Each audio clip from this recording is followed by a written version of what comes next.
Thanks for joining us. I'm Jennifer Meckles. Tonight, Xcel Energy crews are still working to restore power to customers across the metro, 6 different counties.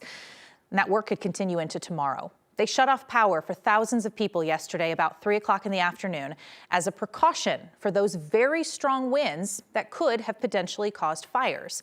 Around 55,000 households had their power turned off by Xcel yesterday, about 600 miles of power lines. On top of all that, another 100,000 had power outages from the wind.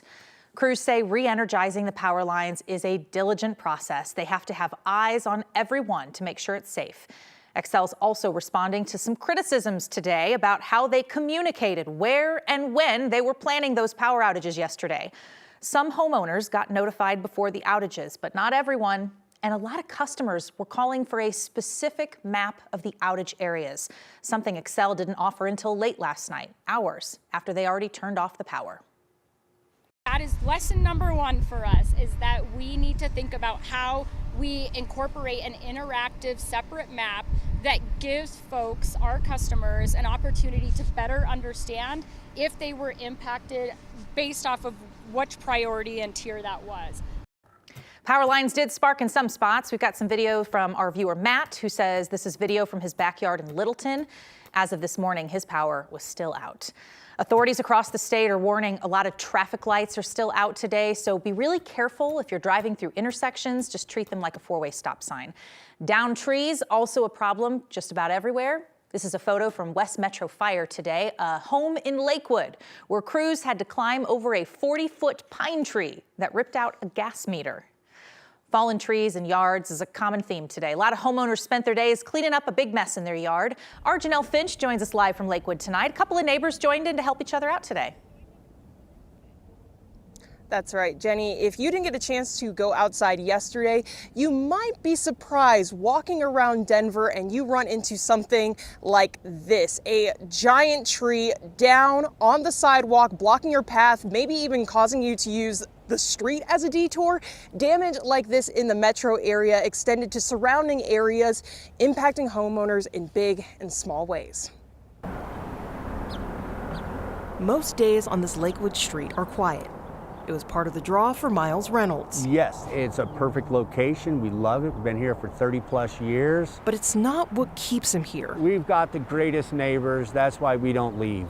That's why we stayed in this neighborhood, because you can pick your nose, but you can't pick your neighbors. Those neighbors are proving the feeling is mutual. You know, the great neighbors, and they're all out here helping already. Saturday, 90 to 100 mile per hour winds swept through the foothills, uprooting Sunday plans for some homeowners. So initially, when I left the driveway, I was looking over here and I saw a branch down and I thought, oh, that's no big deal.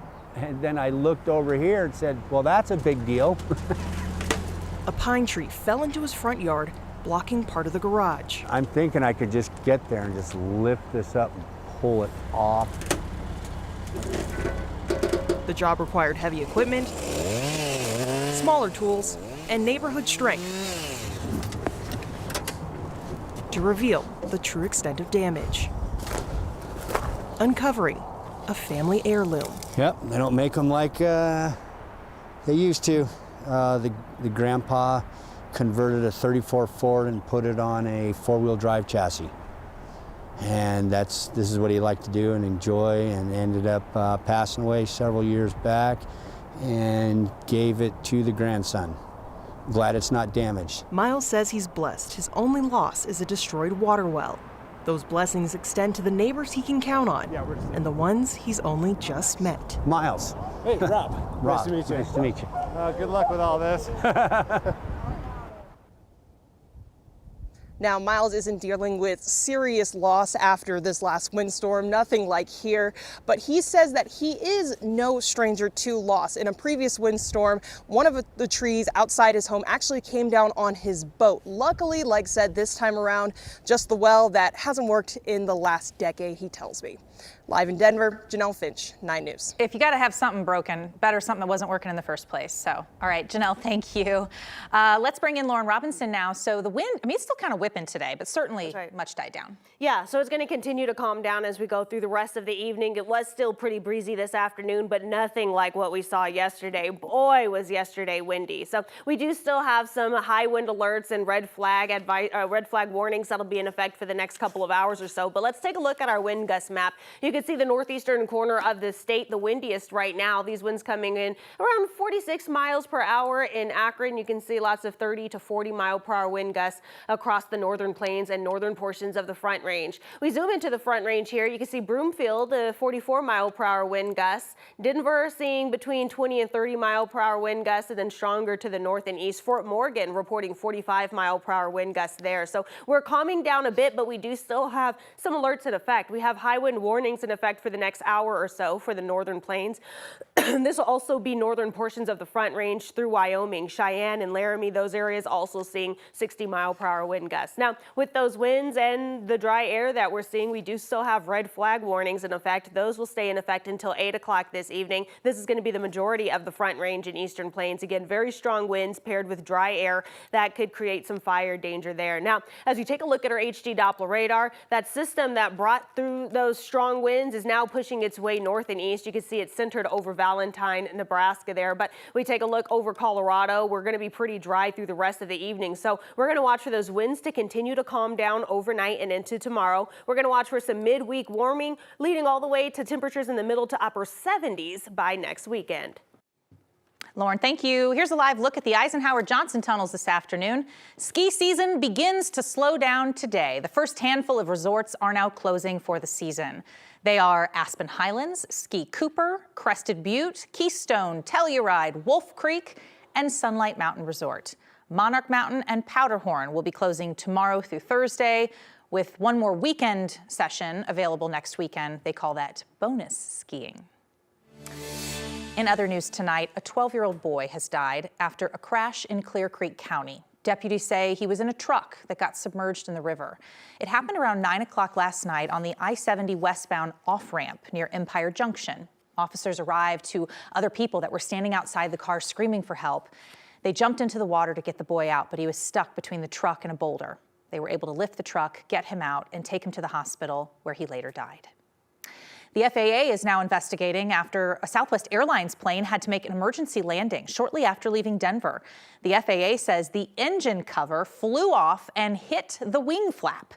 The flight took off from Denver a little before 8 o'clock this morning, headed to Houston.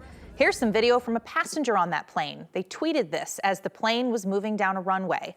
Southwest says they worked to get people on that flight as quickly as possible onto another flight outbound of Denver. This week, CDOT will be doing some work on I-70 through Glenwood Canyon. They plan to replace the guardrail. So many semis have crashed into it. It's very damaged. Crews will have to drill into concrete to install new guardrail bases before putting this new one up. This is going to affect I-70 eastbound starting on Tuesday in the canyon, and there will be some lane closures during the day between 8 a.m. and 4 p.m. Starting today, DIA will be closing part of the Pikes Peak shuttle lot. They're going to do some repair work, install snow storage pads, helping control the snow melt. About 4,500 spaces will close in sections 3 and 4. That's the north side of the lot. Those spots should reopen in September when they finish this work. The shuttle shelter spots in section 1 and 2 will still be open, and the Longs Peak shuttle lot will also be open. DIA says when these lots get full, you should use garages. Starting tomorrow, tolls on the Central 70 corridor will start becoming based off real-time pricing. Up till now, the tolls would change by time of day. Now, the new toll prices will adjust to the traffic situation in that moment. This runs 10 miles of express lanes from I-25 at 70 to Chambers Road. CDOT says this will help control the traffic and the speed in those express lanes. And you know, those traffic patterns can get real rough. They hope to eventually have all of this system, this particular system, with the real-time changing of the tolls. They want to have that on all of Colorado's express lanes. Tomorrow, by the way, CDOT will be holding an open house to talk about the work on I-25 and Spear bridges. CDOT wants to replace the bridges over I-25 at Spear and 23rd. The state says these bridges are getting old, not enough room for some trucks. CDOT is inviting people to that open house to talk about the project, answer questions, It's from 4 to 7 at CDOT's headquarters on Howard Place.